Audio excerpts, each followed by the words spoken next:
Bonjour à tous, votre message général. Allez, on y va pour la semaine prochaine. Et, décidément, il y a des relations. Je cache un peu, je suis désolé, vous le savez, hein, sur les réseaux, c'est toujours compliqué. Oh, est-ce que tu aurais pas, en ce moment, tu aurais pas fait un rêve qui te signalerait que ton couple est en danger. Et très clairement, on voit qu'à l'heure actuelle, tu es en train de faire traverser... Alors, ça fait beaucoup hein, de messages sentimentaux quand je fais le point par rapport aux messages que j'ai fait avant.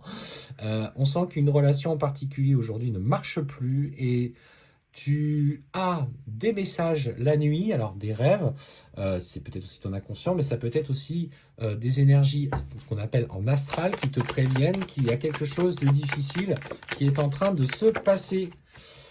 Et oui, et on parle qu'il y a une prise de décision nécessaire qui arrive dans l'énergie de cette semaine. C'est pas forcément le thème, parce que je voulais aller sur du général, mais en tout cas, tu ne te laisses plus faire et en fait, n'hésite pas à te confronter à ce qu'il y a de difficile cette semaine.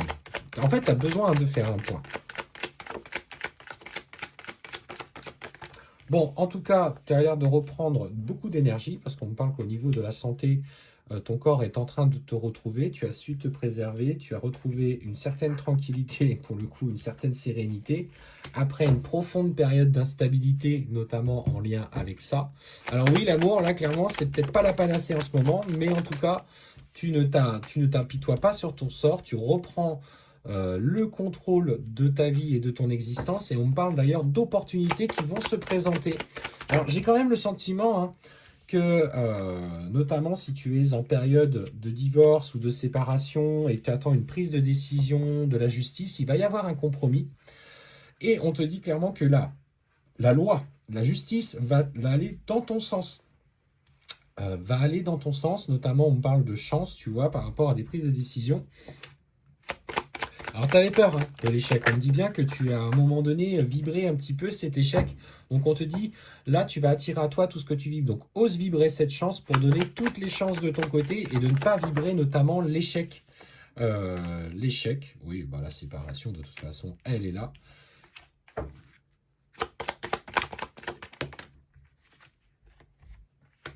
Et clairement, on voit que cette personne va te devoir de l'argent. Et je pense que ça a beaucoup... c'est peut-être pour ça qu'à un moment donné, votre séparation ou votre divorce ou le partage des biens a mis du temps, c'est qu'il voulait... Cette personne, en tout cas ton futur ex-mari ou ex-femme, ta future ex-femme, ne voulait pas lâcher l'affaire sur le côté financier. Et on te dit que tout est en train de tourner en ta faveur par les éléments que tu as donnés. On me parle d'ailleurs que tu vas avoir une très bonne nouvelle et qu'il va devoir, ou elle va devoir, dans l'énergie de l'ex, te donner une somme d'argent qui t'est due, qui t'est nécessaire. Et on voit que derrière, tous tes projets vont pouvoir se réaliser. Donc une semaine, alors je suis désolé, c'est pas très bien centré, une semaine placée sous le signe de l'évolution dans le cadre d'une séparation, d'une opportunité de repartir sur des nouveaux projets et surtout sur un temps financier qui sera accordé.